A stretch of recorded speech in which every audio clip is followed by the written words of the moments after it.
નમસ્કાર દર્શક મિત્રો, સ્કાયનેટ મીડિયામાં આપનું સ્વાગત છે।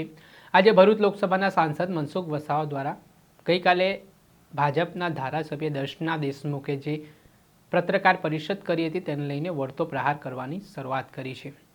સાંસદ મનસુખ વસાવાએ કહ્યું કે ધારાસભ્ય દર્શના દેશમુખ પોતાના પગ ઉપર કુહાડી મારી રહ્યા છે, કોક લોકોના ઇશારે તેઓ વાત કરી રહ્યા છે અને તેમના જ લીધે તેઓ ધારાસભ્ય બન્યા છે।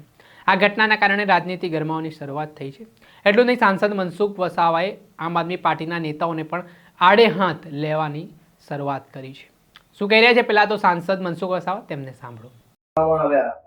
જે રીતે ભ્રષ્ટાચાર અગાઉ પણ કર્યા, ખુલીને નહીં બોલો ત્યાં સુધી મૂંઝવણ થશે ને લોકોમાં આવી ગેરસમજો ફેલાશે। મનસુખભાઈ ખુલીને ક્યારે બોલશે?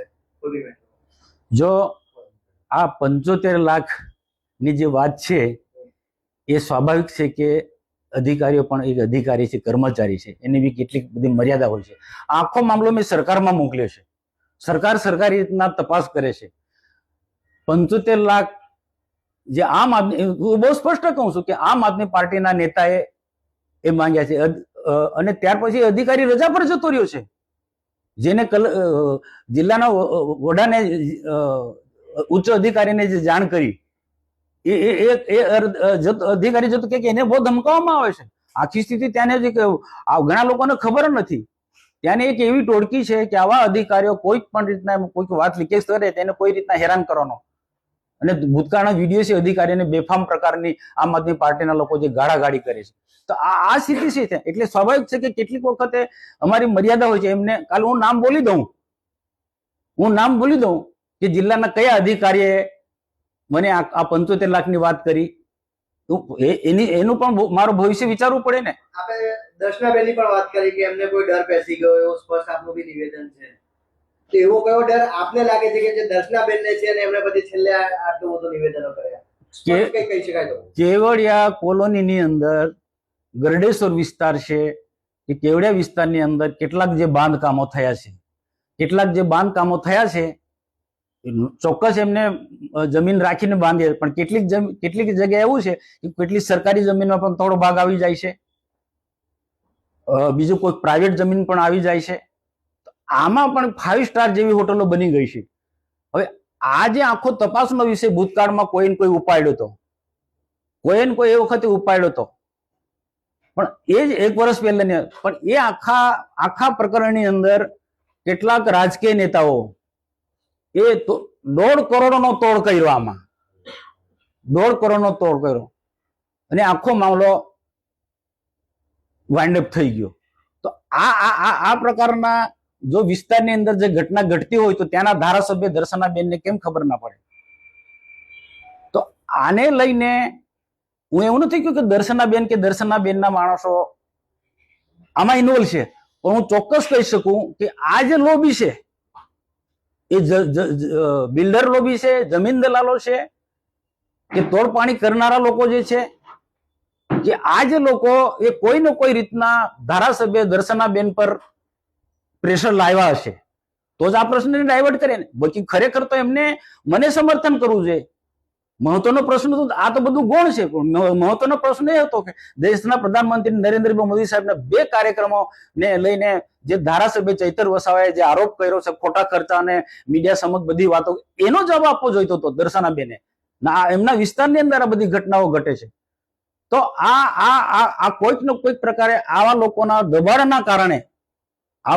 દબાણના કારણે બેને આખો પ્રશ્ન ડાયવર્ટ કરવા માંગે છે। મનસુખભાઈ, શિસ્તને વરેલો પક્ષ છે ભારતીય જનતા પાર્ટી। ભારતીય જનતા પાર્ટીના નેતાઓ સામે જ્યારે પબ્લિકમાં જઈ અને આવા નિવેદનો કરે, પક્ષને કેટલું નુકસાન, પક્ષની દ્રષ્ટિએ તમે શું જુઓ છો?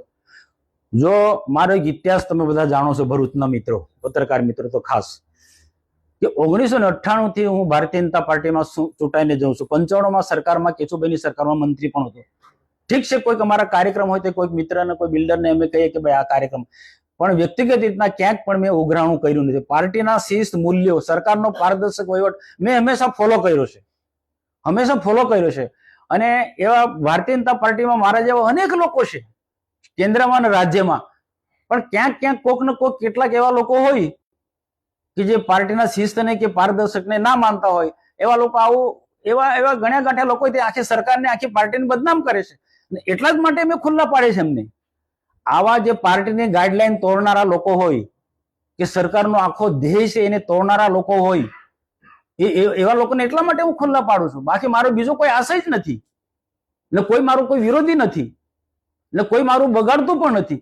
પણ આમ પ્રજા હેરાન ના થાય અને કોઈ ખોટા લોકો ફાવી ના જાય. હું આટલે દર્શનાબેનને આજે પ્રશ્ન પૂછું કે ચૈતરભાઈ વસાવા આટલા ટાઈમથી ભાજપ વિરુદ્ધમાં, સરકાર વિરુદ્ધમાં, ભાજપના મંત્રીઓના વિરુદ્ધમાં બેફામ બોલે છે, કેવડિયામાં આવીને એક પણ દિવસ ધારાસભ્ય દર્શનાબેન એને જવાબ કેમ નથી આપ્યો? એ પણ મારો પ્રશ્ન છે દર્શનાબેનને. જો મને બધી રીતના દબાવવાના પ્રયત્ન કરતા હોય, મારા પર બદનક્ષીને દવાનો ઠોકવાની વાત કરતા હોય છે, તો પછી ચૈતર વસાવા બેફામ સરકાર માટે બોલે, ભાજપ માટે બોલે છે. એનો નિરંજન વસાવા જિલ્લા પ્રમુખ હોસ્પિટલમાં દોડી જાય ટીમ લઈને, પોલીસ સ્ટેશનમાં જાય, સ્કૂલોમાં જાય, તો એક પણ એનાથી પાર્ટીને ડેમેજ થાય. તો આ વખતે દર્શનાબેન કેમ મૌન રહેશે? મારા માટે એટલા બધા ઉછેડે છે, એ મને સમજે છે કેમ ઉછળે છે, પણ એ આવી જગ્યાએ કેમ મૌન સેવે છે? સ્પષ્ટ ચીમકી છે બદનક્ષીના દાવાની. જો બદનક્ષીનો દાવો થાય તો તમારું પગલું શું રહેશે? જો મેં એટલી જ વાત કરી ને, કેટલાક અધિકારીઓ અમને જે માહિતી આપે છે, અમારા કરતા એમનું મારે વધારે વિચારું છું. એટલે હું સમજી વિચારીને હું મારા કારણે કોઈ અધિકારી હેરાન ના થાય. બાકી આ 75 લાખનો જિલ્લાના વરિષ્ઠ અધિકારીને ઉપસ્થિતિમાં આ પ્રશ્ન ચર્ચાયો હતો, એને 75 રૂપિયા માંગણી કરે છે એ અંગેનો, તો અમે અમારા જિલ્લાના અધિકારી એમને પણ કે નહીં અપાય, અને અમે પણ ના અપાય, મેં નીલ જિલ્લા પ્રમુખ નહીં અપાય. એના કારણે આ બધું ઉભું થયું છે. ભરૂચના નેતાઓ જોડે, ખાસ કરીને તો પ્રકાશભાઈ જોડે વિવાદ, હવે દર્શનાબેન જોડે વિવાદ, ભૂતકાળના એક મંત્રી સાથે બી આવું કેમ થાય?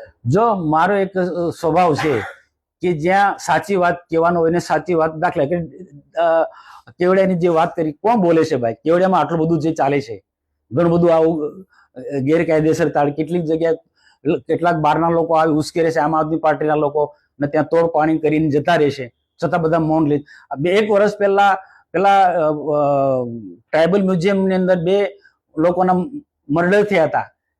એ દરેક 25-25 લાખ એમને મળ્યા, અને બાકીના નેતાઓએ 10-10 લાખનો તોડ કર્યો. કેમ બોલતો નથી? બધાને ખબર છે, કેવડિયામાં તમે બધાને ખબર છે. આટલા હું જે વાત સાચી છે તે હું જાહેરમાં બોલું છું. એટલા માટે જાહેરમાં બોલું છું કે એ આવા લોકોને અટકાવવા માટે, આવું કૃત્ય કરતા અટકે આવા લોકો, એટલા માટે હું જાહેરમાં બોલું. અને આજે હું 75 લાખનો મુદ્દો જે મેં બોલ્યો છે, એની અસર આખા ગુજરાત, મેં સરકાર પર પણ મેં કહ્યું છે, સરકારમાં પણ, કે આજે આમ આદમી પાર્ટીની એક એવી ટીમ છે, અલગ અલગ જિલ્લાની અંદર જઈને પ્રશ્નો ઉજાગર કરે, હાઇલાઇટ કરે, એ કરે, અને પછી પાછળ થઈને બીજી ટીમ તોડ પાણી કરવા માટે જાય છે. એ મેં સરકારને પણ કહ્યું છે. મનસુખભાઈ, આપને વાત કરવામાં તો આપણે ભ્રષ્ટાચાર વિરોધી અભિગમની વાત કરી. ભ્રષ્ટાચાર સામે આપણે ખૂબ અવાજ આવ્યો, પરંતુ સામે પગલા શું, એની સામે એનું પરિણામ શું જોઈએ ને? મનરેગાના આરોપી જામીન પર છૂટી ગયા, આપણે રસ્તાઓના મુદ્દા પૂરું થયા નથી, કોઈ સ્ટ્રોંગ એક્શન લેવાયા, તો પછી એવું કહી શકાય કે મનસુખભાઈ રજૂઆત કરે છે પણ ઉપજતું નથી? ના, એવું નથી. જે રજૂઆત કરીએ છીએ એમાં પરિણામ આવે છે. દાખલા કે આજે જે બોલ્યો છે, આજે 75 લાખ આ જે માંગણી કરી આમ આદમી પાર્ટીના નેતાઓએ, પેલા બિલ્ડર કે કોન્ટ્રાક્ટર કે અધિપાસી પાસે, એ જે અમે આ પત્રકાર પરિષદ ના બોલાયો હોત તો એ કોઈને કોઈ રીતના 75 માંથી 50 પણ બી આવીને લઈ ગયા હોત. એટલે એવું નથી કે પરિણામ નથી, પરિણામ આવે છે. ઘણી જગ્યાએ, દાખલા કે રોડ રસ્તામાં મેં બહુ સ્પષ્ટ કીધું કે કોરીઓમાં કેટલીક મિલીભગત નેતાઓની હોય છે, અને એના કારણે ખરાબ મટીરિયલ આવે છે, કાચા પથ્થર આવે ને રોડ તૂટી જાય છે. એ મેં જાહેરમાં બોલ્યો છે, ને એનું પરિણામ આવ્યું છે આજે, કે આ જે રીતના જે પથ્થર આવે છે, પાકો પથ્થર આવે છે. મનસુખભાઈ, જે રીતે ભરૂચમાં લેટર કાંડ ચાલતું હતું, એવું દેડિયાપાડા એ બાજુ પણ લેટર કાંડ ચાલતું હોય, ભાજપમાં ક્યાંક ને ક્યાંક પીકવાનું એવું લાગે? લેટર કાંડ તો છે ને બધે જ ચાલે છે. આપણને જયારે ખબર પડે ત્યારે કે અહીંયા ડેડિયાપાડામાં ચાલે, કે અહીંયા ચાલે છે, એ બધે જ ચાલે છે. પણ એ લેટર કાંડ, આ દર્શનાબેન જે નારાજ થયા લેટર કાંડ માંથી થયા ને, એ લેટર કાંડ નો એમને દર્શનાબેન ને એવું છે કે આ લેટર કાંડ ને લઈને મનસુખભાઈ પત્રકાર પરિષદ બોલાવી, પણ હકીકતમાં તો મેં પેલા 2 મોટા કાર્યક્રમના હિસાબને લઈને પત્રકાર પરિષદ બોલાવી. એમને ગેરસમજ છે, અથવા તો ઇરાદાપૂર્વક આવા ખોટા લોકોને બચાવવા માટે એમને આ પત્રકાર પરિષદ બોલાવી છે.